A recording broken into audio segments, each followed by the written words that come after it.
gostaria esta noite de falar de um personagem bíblico que muito me chama a atenção.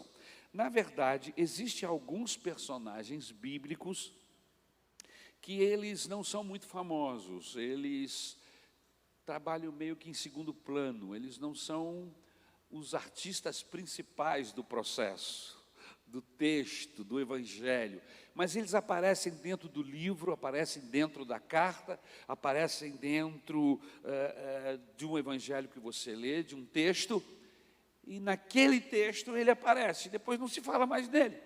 Então são personagens que, do meu ponto de vista, eles têm uma importância vital, amém? Principalmente quando nós os descobrimos. Não são secretos, amém? Estão ali para que possamos vê-los, admirá-los, amém? E algumas vezes copiar suas ações, porque são ações dirigidas por Deus. É o caso deste homem que nós vamos tratar aqui esta noite, amém? Eu quero falar no Evangelho de Lucas, no capítulo 2, versículo 25 até o 33. Lucas 2, 25 ao 33, o tema da mensagem é: a fé em Deus engrandece o homem, amém? A fé em Deus engrandece o homem. Lucas 2, 25 ao 33, o texto diz assim: havia em Jerusalém um homem chamado Simeão, que era justo e piedoso, e que esperava a consolação de Israel, e o Espírito Santo estava sobre ele. Fora-lhe revelado pelo Espírito Santo que ele não morreria antes de ver o Cristo do Senhor. Movido pelo Espírito, ele foi ao templo.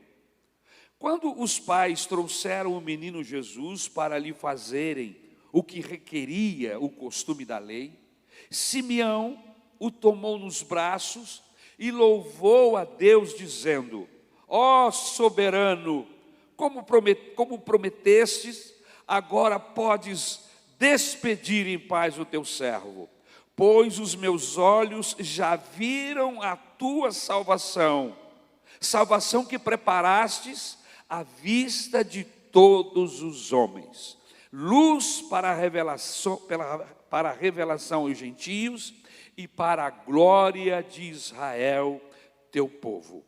O pai e a mãe do menino estavam admirados com o que fora dito a respeito dele. Senhor, muito obrigado pela tua palavra.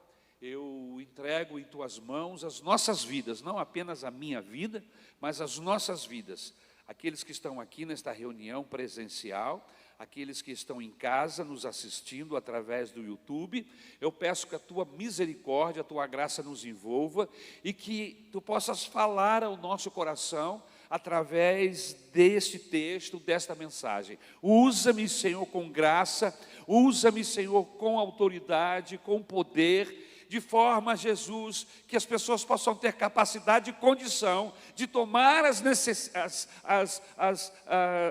opiniões, tomar os posicionamentos corretos para as suas vidas, diante daquilo que ouvirem aqui esta noite. Obrigado, Senhor, porque podemos contar com a tua graça e com o teu favor. É no nome de Jesus que nós te agradecemos. Amém. Amados irmãos, a Bíblia Sagrada é um livro povoado de muitos heróis. Gente de uma série.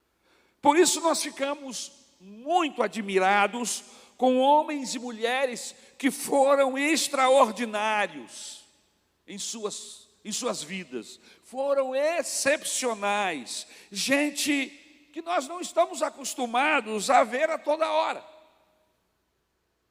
E que quando vemos, nos admiramos. E eu quero dizer para você que é possível que existam pessoas assim em nosso meio. Como assim, pastor? Eu creio, porque o Evangelho, irmãos, ele entra na nossa vida e o alvo do Evangelho é nos moldar, nos transformar, nos fazer a imagem do Senhor Jesus Cristo. É o que o texto de Paulo, quando escreve a carta aos Romanos, nos informa. O alvo de Deus é que nós todos venhamos a nos parecer com Jesus, o seu Filho, que venhamos a nos parecer com Ele, Deus. Afinal de contas, o Filho tem que puxar alguma coisa do Pai. Só que, se nós somos filhos de Deus, não fisicamente falando, mas espiritualmente falando, através do seu Espírito Santo, da sua palavra, do poder do sangue de Jesus, nós alcançamos sim, sermos transformados, mudanças em nossas vidas, de maneira que possamos, em algum momento de nossas vidas, sermos chamados de filhos de Deus, porque nos parecemos com o nosso Pai. Amém? Exemplo dessa cepa de pessoas especiais. Abraão. Abraão foi um homem fiel, Abraão foi um homem obediente a Deus, um homem que deixou a sua parentela por causa de um chamado de um Deus que ele não conhecia. E o texto bíblico diz que exatamente por isto, por ele ter confiado neste ser, nesta voz, nesta aparição, nesta manifestação divina, ele creu e colocou a sua vida nesse processo. Eu vou seguir esse Deus. E isso foi-lhe imputado como justiça. Olha que fantástico. Então Abraão aparece dentro desse grupo enorme de pessoas que são de uma cepa excepcional. José, por exemplo, José do Egito, foi traído e submetido ao sofrimento intenso, de uma maneira injusta, mas não frustrou os planos de Deus para a sua vida.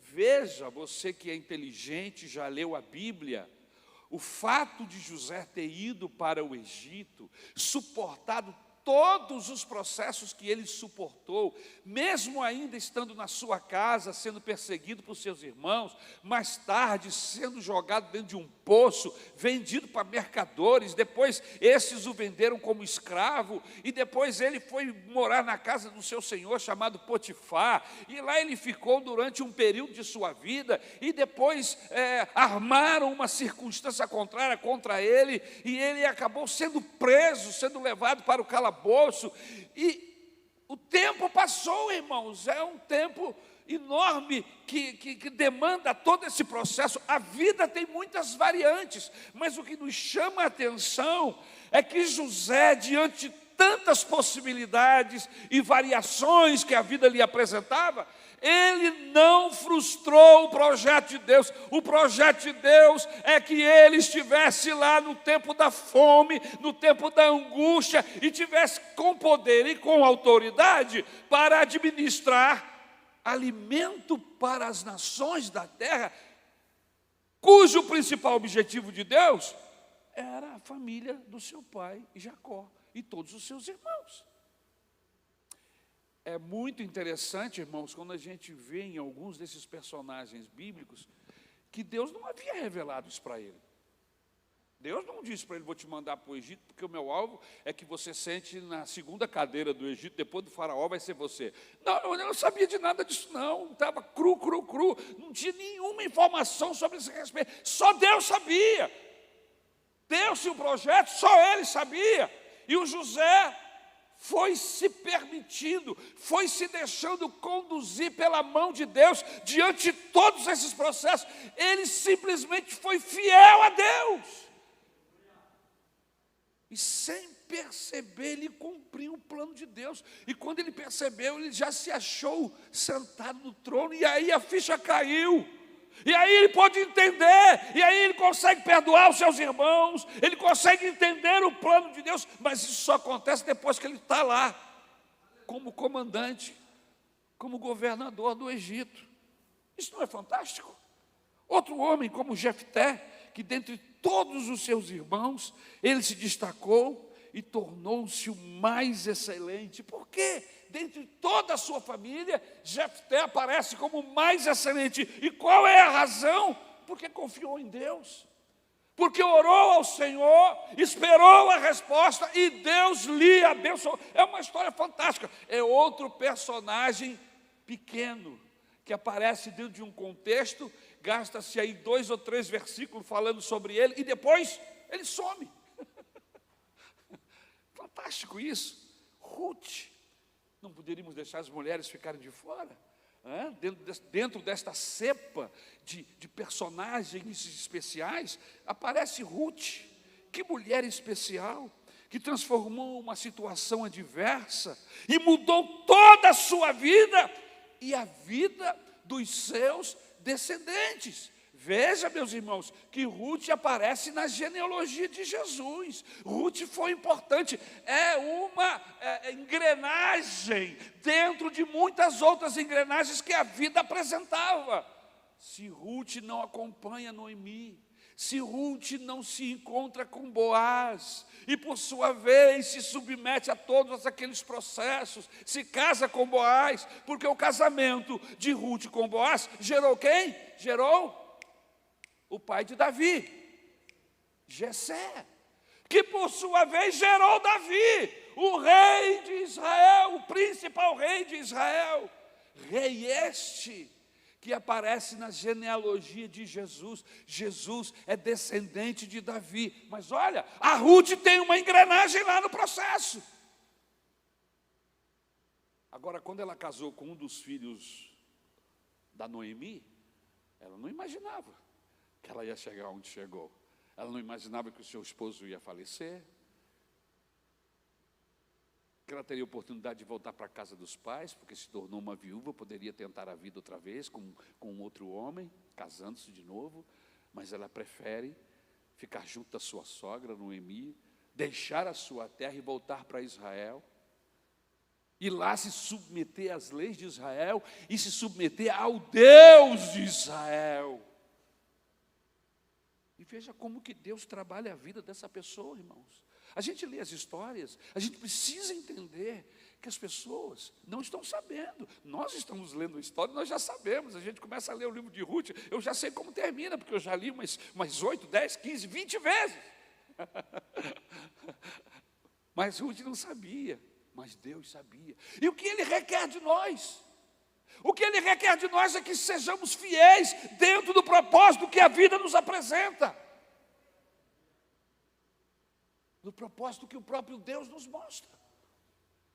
Gideão, que considerava-se o menor da sua casa, e porque como herói de Deus, em um momento de paganismo, em um momento de desvio espiritual, em um momento socialmente falando horroroso para Israel, em um momento religiosamente falando, o povo estava totalmente desviado dos processos de Deus e agarrado ao paganismo, sujeito a ações de países que circunvizinhava a nação de Israel, a ataques, estavam expostos, não tinham como se defender, estavam distantes de Deus. E aí aparece Gideão como um instrumento de Deus para libertar Israel dos medianitas.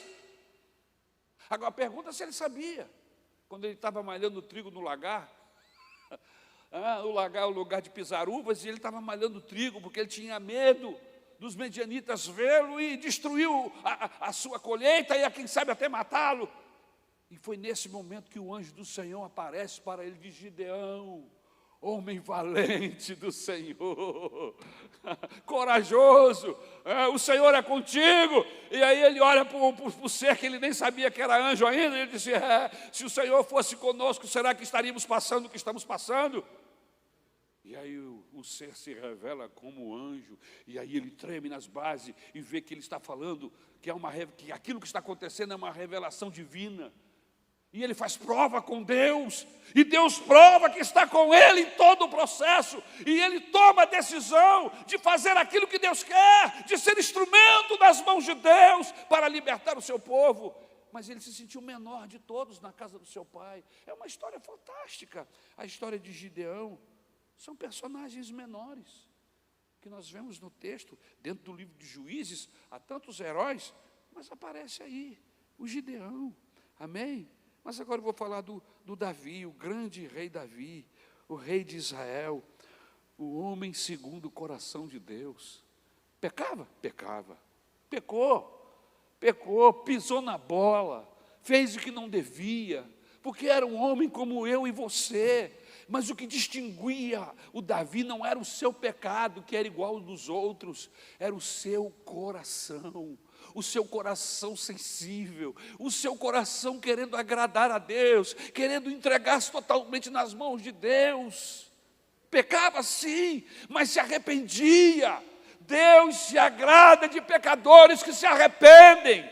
Deus se agrada de homens que tomam e mulheres que tomam decisão de deixar o pecado, de começar a viver um novo processo diferente. Deus se agrada disso, irmãos. O pecado é comum para todos nós. Incomum é deixarmos o pecado. Agora, Deus nos ajuda nesta parte que é incomum, que é deixar o pecado para trás e ser fiel a Ele. Daniel, que posso falar de Daniel?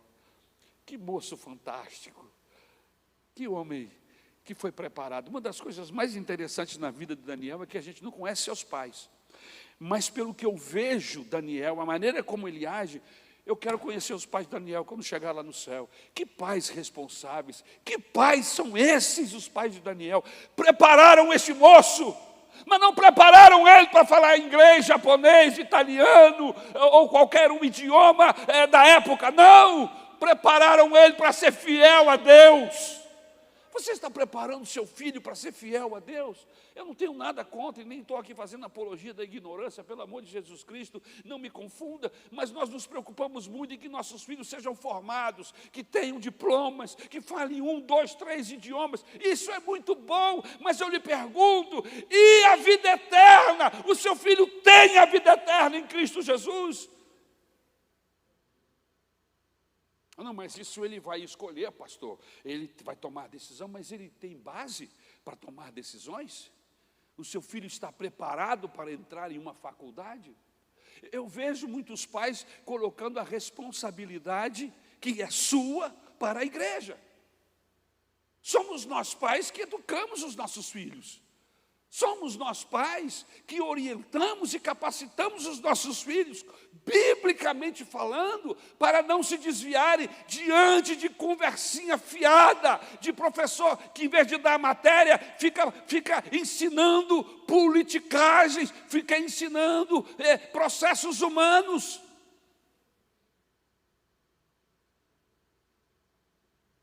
Porque, afinal de contas, nós pagamos faculdade, ou aqueles que estudam na faculdade do Estado ou do governo, que, entre aspas, é gratuito uma ova. Eu pago um absurdo de imposto, não tem nada grátis nesse país não, viu? Você paga um absurdo de imposto.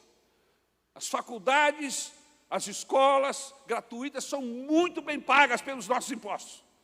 Éramos para ter o melhor, o nosso país. Pela quantidade de imposto que nós pagamos, era para termos os melhores ônibus, a melhor condução, os melhores trens, a melhor educação, a melhor segurança, a melhor saúde. Pagamos impostos como suíços e temos um serviço miserável, precário. Então, essa conversa de que ensino gratuito, conversa fiada. Mas vamos deixar isso de lado, porque eu fico irritado quando eu falo nisso. Vamos voltar aqui para a Bíblia. Você está preparando seus filhos? Está preparando seus filhos? Amém? Para que eles possam entrar numa universidade e não serem desviados. Daniel foi para dentro do coração da Babilônia, um lugar de paganismo, contrário e resistências a Deus. E esse moço foi fiel, e isso encantou o coração de Deus. Deus se apaixonou, disse, que moço, olha esse moço, olha que moço, olha que fantástico esse Daniel, ele está exatamente, deixa estar que Deus dirigiu todas as coisas. No processo de desterro, Daniel é conduzido para a Babilônia, e na Babilônia ele é separado em uma seleção que houve, de moços, segundo os critérios babilônicos, que eu não tenho aqui todas as informações a respeito, mas o fato é que ele foi escolhido para trabalhar, para estar assessorando o imperador. o Nabucodonosor. E ele foi preparado, mudaram o nome dele, mudaram o seu idioma, mudaram suas roupas, incutiram uma outra cultura na mente dele, mas não tiraram Deus e o temor do seu Deus do seu coração. Ele vestia-se como babilônico, até falava como um deles, mas ele era do Senhor. E o tempo que lá viveu, mais de 85 anos ele viveu dentro daquele processo, fiel, não se desviou, nem para a direita nem para a esquerda, foi provado em todos os processos, fiel a Deus, honesto a qualquer prova.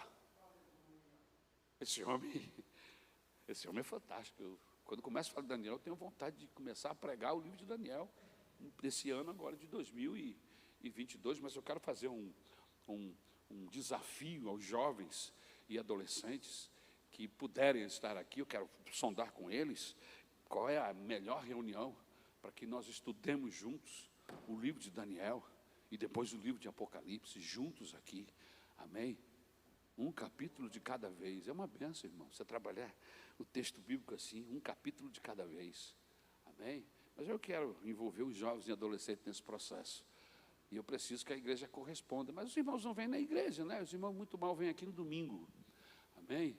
Mas não vêm aqui numa quinta-feira. Os irmãos que vêm aqui na quinta-feira são todos, olha aí, tudo abençoado, amém? Gente de Deus, gente fiel. Mas tem uma quantidade enorme de pessoas, e olha que nós estamos de férias, irmãos. Nós estamos num período de férias. A igreja não podia ter. Tem gente que não viajou para lugar nenhum, está em casa vendo televisão, vendo Netflix. Aí, são escolhas. A gente faz as escolhas. Aí depois a gente reclama das escolhas que fazemos, mas nós fazemos as escolhas. Poderíamos estar aqui, tendo comunhão, orando, sendo orado, ouvindo uma mensagem de Deus para o coração, mas não, fica em casa vendo novela, vendo Netflix, vendo outros processos semelhantes, e aí fica vulnerável à ação do inimigo, sua família, seus filhos, né? Jeremias, outro homem especial, que chorou o pecado de Israel, compartilhando a dor do coração de Deus. O povo totalmente desviado. Irmãos, esse grupo de pessoas que eu destaquei aqui, gente com quilate diferente, compromissados com Deus, pessoas que não eram mesquinhas. O texto que nós lemos fala de um homem que poucas vezes se fala sobre ele. É um herói camuflado. Não se fala muito de Simeão. Se eu perguntar aqui quem foi Simeão, depois que eu li o texto, é possível que algum me responda. Mas se eu pergunto quem é Simeão sem ler o texto antes, você vai ficar perdido. O Testamento.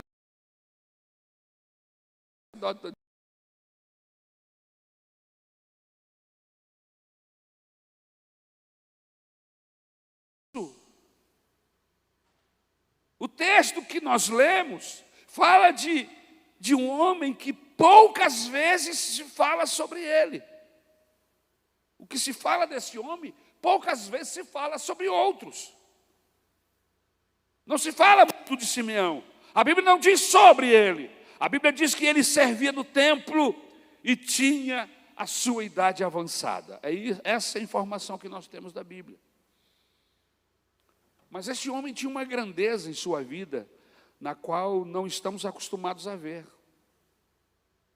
Nós seremos desafiados esta noite a sairmos do comum, de uma vida simplória, sem maturidade, para uma vida de valores eternos. O que havia de excepcional na vida de Simeão que nós podemos tirar, que pode nos ensinar? O que pode nos ensinar Simeão? A vida dele. Primeiro, Simeão combinava justiça e piedade. É o que diz aí o versículo 25 que nós lemos. Simeão combinava justiça e piedade. Veja o texto que nós lemos, verso 25. Irmãos, combinar essas duas qualidades em si mesma é muito nobre. Poucas pessoas combinam justiça e piedade. É como um pêndulo do relógio de parede. Ou ele está muito na direita ou muito na esquerda. Nós não conseguimos manter o equilíbrio. É muito difícil, mas esse homem conseguiu.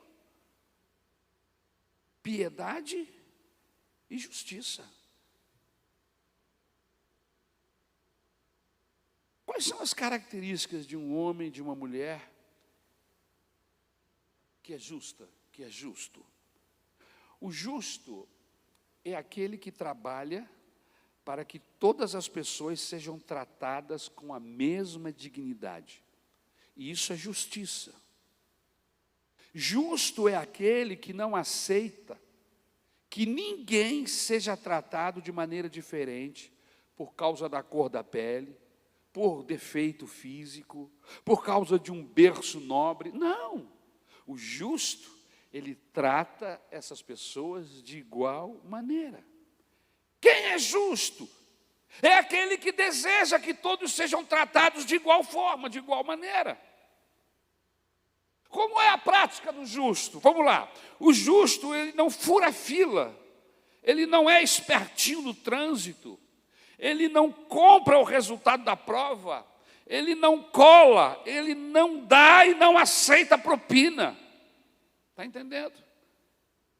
Ninguém pode ser preterido, pois ele exige que todos sejam tratados com valor, respeito e dignidade. E isto é o justo. Queridos, todos nós carregamos em nós mesmos a imagem de Deus. E se nós carregamos a imagem de Deus, como disse a princípio, se somos filhos de Deus, a justiça de Deus tem que nos alcançar. Temos que nos parecer com o nosso Pai. O que significa isso? Significa dizer que o justo não gosta de balança enganosa. A Bíblia diz que Deus não gosta de balança enganosa. Deus não gosta de levar vantagem sobre alguém, de abusar de alguma pessoa. Assim nós também não devemos ser abusadores, nem levarmos vantagens em cima de ninguém. Porque tem horas, irmãos, que a gente só reclama quando somos prejudicados. Isso não é justiça. Ah, você reclama, eu estou buscando justiça. Não, você não está buscando justiça, você foi prejudicado. E você está sendo impulsionado porque foi prejudicado. Mas se não fosse você, se fosse o outro, você lutaria pelo outro com a mesma gana? O justo lutaria. Porque o justo, ele não quer justiça só para si, ele quer justiça para todos. É por isso que na hora de escolhermos os nossos candidatos, sejam eles para governo federal, ou governo estadual, ou municipal, ou prefeitura, ou qualquer representante nosso político, nós não podemos absolutamente pensar em nós mesmos. Eu vou votar em fulano porque é meu amigo. Eu vou votar em fulano porque ele botou um telhado na minha casa, porque ele trocou os pneus do meu carro, porque ele me fez um favor e eu dei o favor. Ora, que conversa é essa? A gente tem que votar porque aquele indivíduo vai ser bom para todos. Não sou eu, mas na minha rua, no meu bairro, no meu município. Enquanto nós brasileiros não aprendermos a votar com justiça, com equidade, nós teremos essas disparidades que existem. Gente sem nenhuma competência, com poder, e o povo largado. E o povo largado. Porque não se leva a política a sério nesse país. A Bíblia diz que Simeão era justo, mas diz também que ele era piedoso. E o que é ser pio? Essa palavra pio, queridos, só é usada para o Papa. Mas a Bíblia diz que Simeão era pio. Pio vem de piedoso. Amém? A palavra pio vem de piedoso. O antônimo da palavra pio é ímpio. Esse sujeito é um ímpio.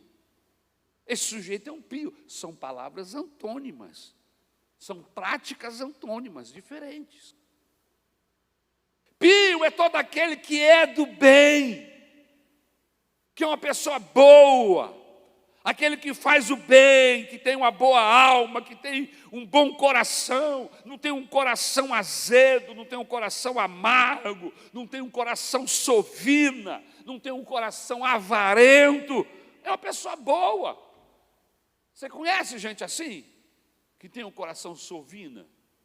Não olha para o lado. Que é avarento, que é uma amargura. Fica olhando para mim, fica firme, não olha para o lado não. Simeão era assim, um sujeito bom, piedoso.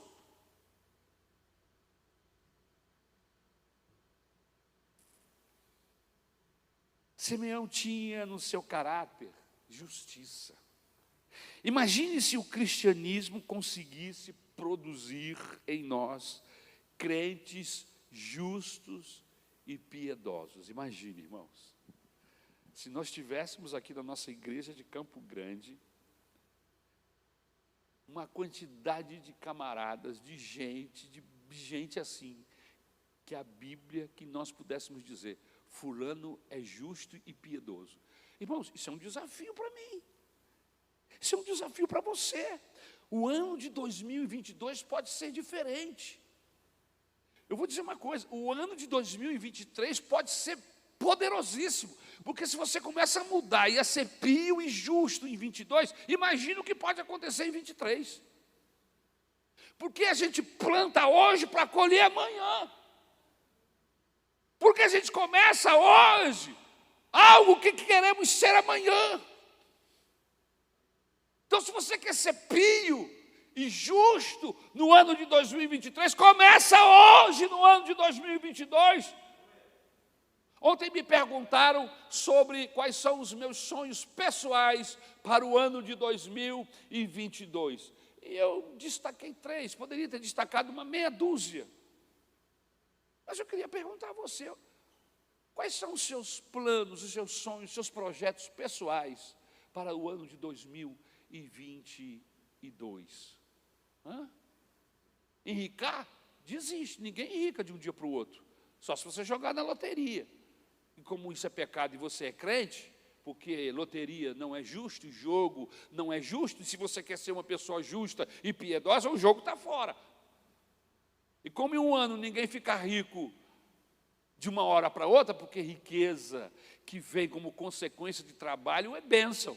Agora, riqueza quando chega em nossas mãos, sem que venha pelo nosso trabalho, às vezes ela se torna uma maldição, porque a gente não sabe administrar, como é o caso de algumas pessoas que recebem heranças, mas não estão preparadas para administrar a herança, e aí se tornam pessoas miseráveis, sovinas, e acabam perdendo tudo, se tornando, ou então não perdem, mas se tornam mais pobres do que eram antes, porque pobreza, irmãos, não é falta de dinheiro no banco, pobreza aí é pobreza de alma, de espírito, é um sujeito que é ímpio, que tem um coração ruim, fechado, que não é o caso do nosso personagem.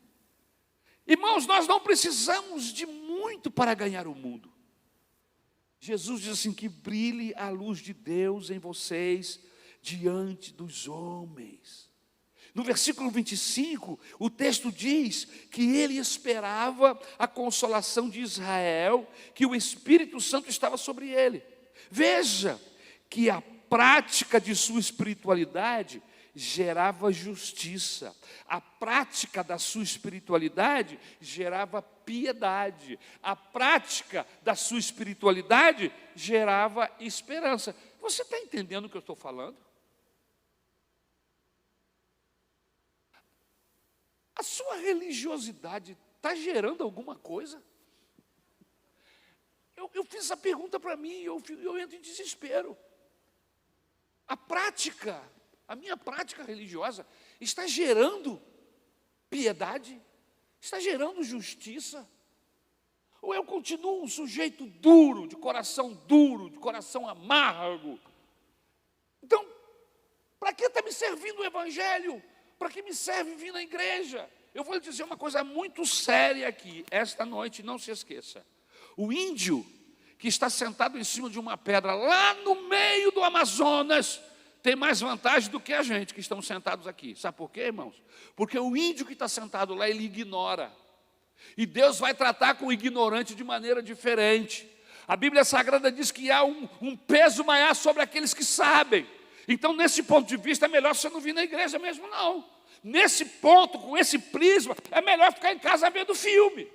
Porque se você vem para cá, ouve a mensagem de Deus, ouve o Evangelho, e isso não gera em você alguma mudança, você está se condenando. E nesse ponto, o indígena lá do meio do Amazonas vai ter vantagem naquele dia do julgamento, porque ele não sabia de nada, ele não tinha luz nenhuma. E você tem a luz, você já recebeu a luz, Deus já te deu a luz. Pois então deixe que essa luz te ilumine, e deixe que essa luz ilumine mais pessoas.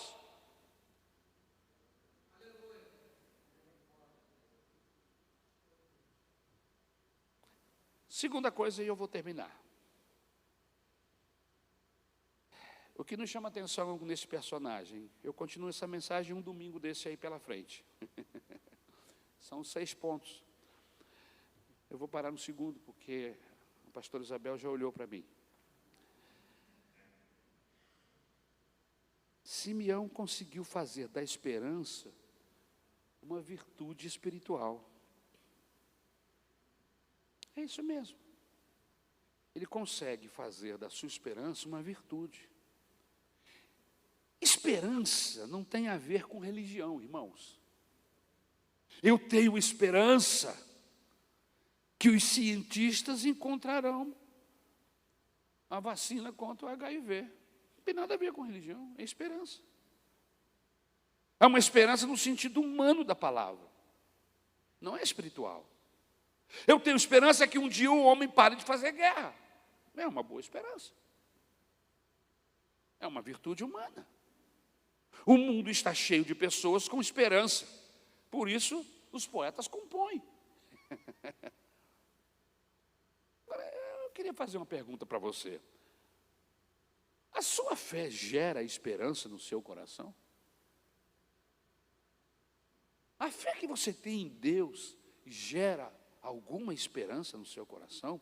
Ou será que a nossa fé só serve para o consumo? A Bíblia diz que Simeão ia para o templo. E lá no templo, ele esperava a manifestação do consolo do Messias. Olha que fantástico. Ele não ia para o culto, para o templo, simplesmente por ir, por uma razão religiosa. Ele tinha uma esperança em Deus, que ele iria ver a consolação de Israel.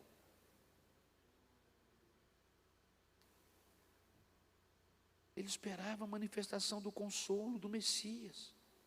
Você sabe qual é a nossa maior pobreza evangélica, religiosa, nos dias de hoje? É usarmos a nossa fé só para o consumo. Somos consumistas da fé, irmãos. Ela não gera em nós militância. Ela não gera em nós essa esperança que o Evangelho uma vez aceita pelo mundo, de transformá-lo. Você, nós somos agentes de Deus, agentes transformadores. Nós não somos só seguidores de um Galileu, não. Nós cremos que seguir a Jesus vai nos levar a um outro patamar. E estando nesse patamar, eu serei instrumento de Deus para captar outras pessoas, para fazer delas também seguidores do Galileu.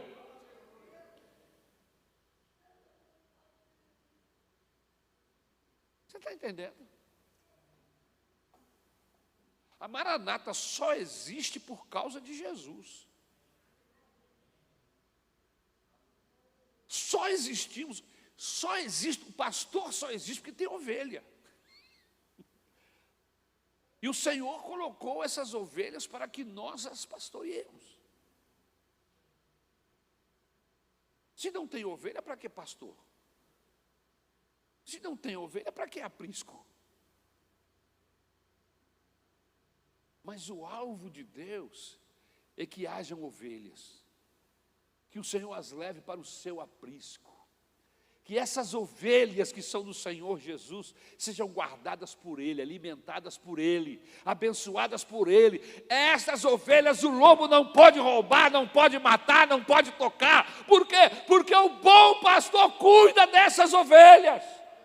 Porque são minhas, diz o Senhor. Elas ouvem a minha voz e me conhecem. E eu digo, vem, elas vêm, aleluia. Por quê? Porque são minhas. Conhecem a voz do seu pastor.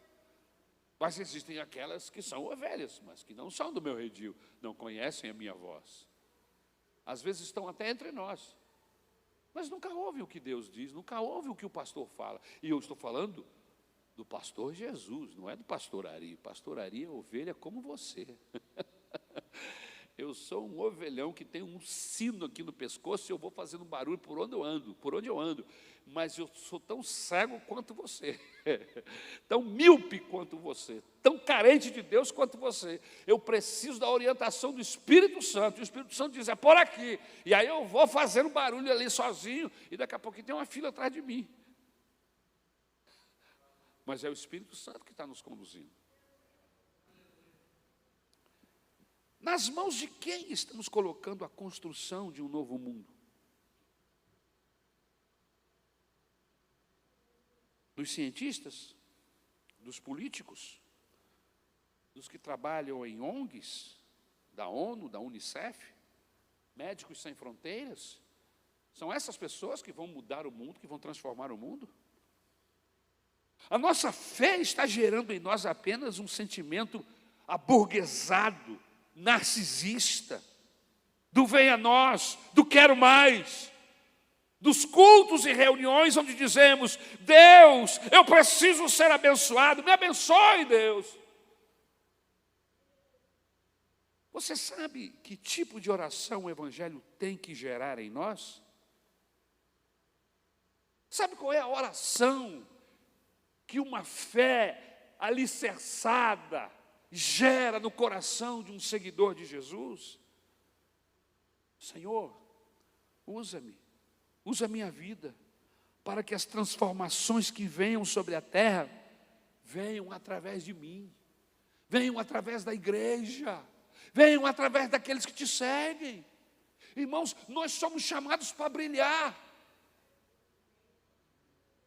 no sentido de atrair, não porque eu estou usando um relógio de ouro, ou um relógio de pedras preciosas, estou brilhando, pastor, estou de ouro dos pés até a ponta da cabeça, até o topo da cabeça. Não, esse brilho é no sentido de atração. As pessoas olham para a sua vida, olham para a sua fé, olham para a sua piedade, olham para a sua justiça, e vão querer ser igual a você, e você vai apontar para Jesus, vai dizer, é Ele que transforma, Ele que faz a gente ser assim.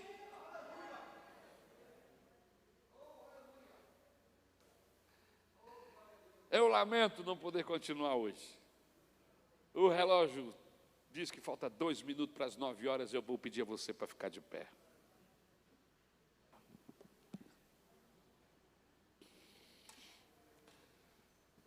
Mas o que nós falamos esta noite, esses 2 pontos, são suficientes para nós olharmos para a vida de Simeão de uma maneira diferente.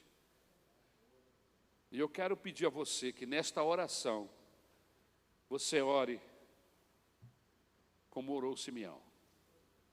A prática de vida de Simeão era, e a fé dele o levava a uma expectativa, a uma esperança. A consolação de Israel virá, vai chegar. Isso não é um sonho louco. Isso não é historinha da vovozinha. Isso é promessa de Deus. E eu não vou morrer sem ver isto acontecer. E todos os dias ele ia para o templo. E por que ele ia para o templo? Porque ele sabia, lá no fundo do coração, que essa criança, porque é um estudioso da Bíblia, sabia, a palavra de Deus falava sobre o nascimento do rei. E que ele iria cumprir os princípios bíblicos, os princípios da lei de Moisés, ele teria que ir ao templo. Agora, o interessante é que justamente no dia de folga da escala do Simeão, ele não tinha que estar lá, mas ele ia. Vai que eu não vou e o Messias aparece lá. Então ele ia, ele tinha esperança de ver, e quando ele entra, e que o José e a Maria chega com Jesus nos braços e coloca sobre os seus braços, ele diz: eu já posso morrer, eu estou com a esperança de Israel nos meus braços. Senhor, muito obrigado, irmãos. Isso não é coincidência, isso é plano de Deus sendo cumprido, aleluia, sendo cumprido. Isso é plano de Deus, isso é carinho de Deus com Simeão. Às vezes nós olhamos e pensamos que nós estamos sozinhos, que Deus não está nos vendo, que as nossas orações são como qualquer outra oração que estão perdidas. Engano, dentre centenas, milhares de sacerdotes que concorriam à escala do templo, lá tem um sujeito chamado Simeão, que já é idoso, mas que tinha uma esperança no coração de ver a consolação, e Deus olha para aquela galera toda, encontra Simeão, e começa a trabalhar para que esse encontro aconteça.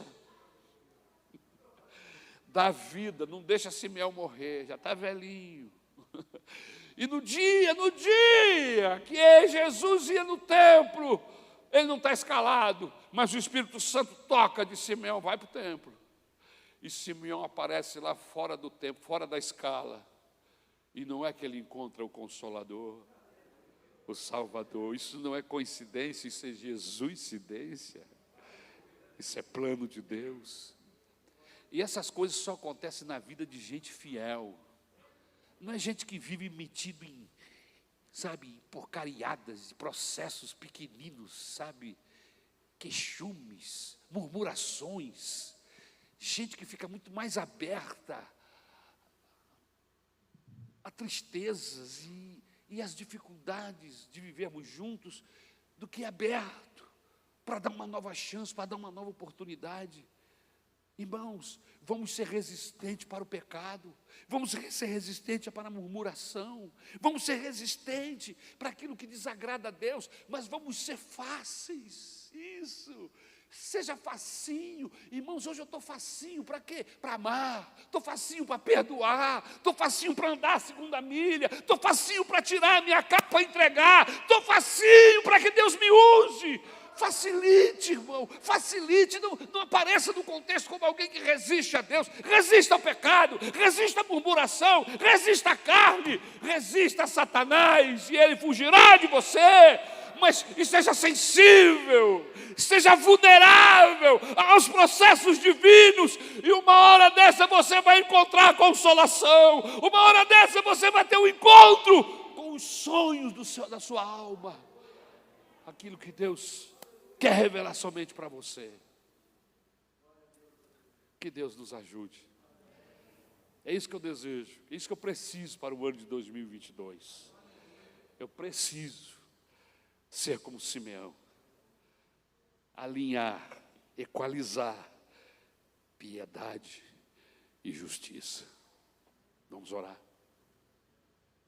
Senhor, meu Deus, não adianta nada ouvirmos a Tua palavra e não tomarmos decisões.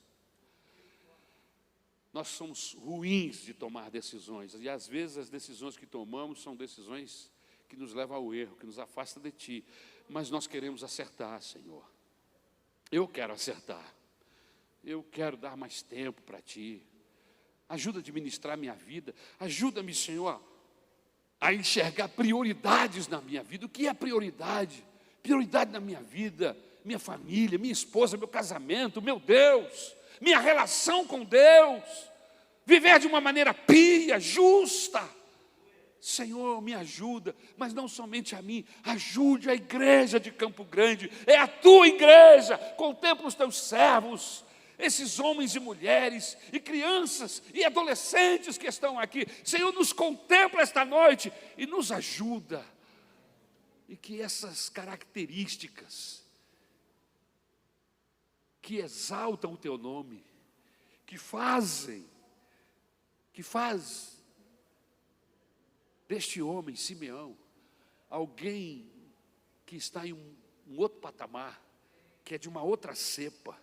Faz isso conosco. Nós também queremos ser de outra cepa, Senhor.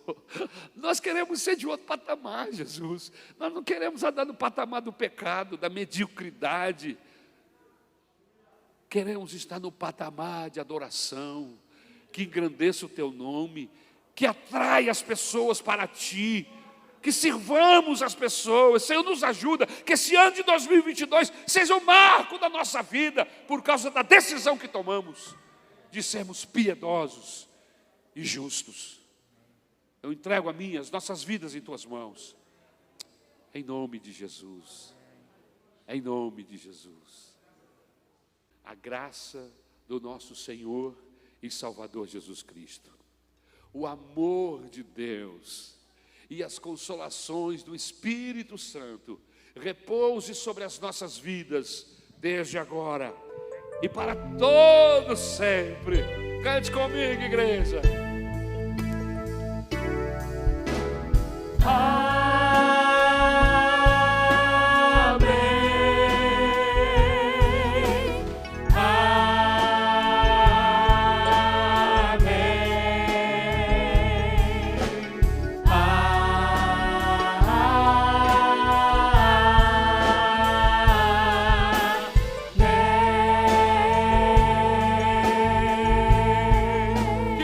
Te abençoe e te guarde. Que o Senhor te dê a paz. Obrigado a